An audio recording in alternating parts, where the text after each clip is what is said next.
কে তুমি? আমি প্রমোদলাল রয়, ছোট করি প্রলয়।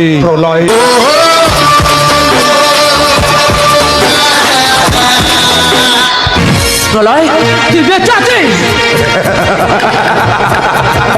কেন মরে গেলে ভালো হতো তাই না রে? না না, ওর কথা বলছি না, বলছি প্রিয়া ওইভাবে শুয়ে আছে কেন? আরে প্রিয়া বললো প্রদীপ এলে দুজনে একসাথে অন্য একটা জায়গায় যাব। অন্য জায়গা? অন্য জায়গা কোথায়? শ্মশানে। Relax relax relax. আচ্ছা ভাই বলতো, তুই তো আমার বন্ধু, আমি যখন নিখোঁজ হয়ে গেলাম মিডিয়া থেকে আরম্ভ করি যেখানে যত বন্ধু বান্ধব ছিল একে একে সবাই আমাকে ফোন করে খবর নিচ্ছে, অথচ আমার নাম্বার তোর ফোনে সেভ আছে, তুই একবারও ফোনটা করলি না।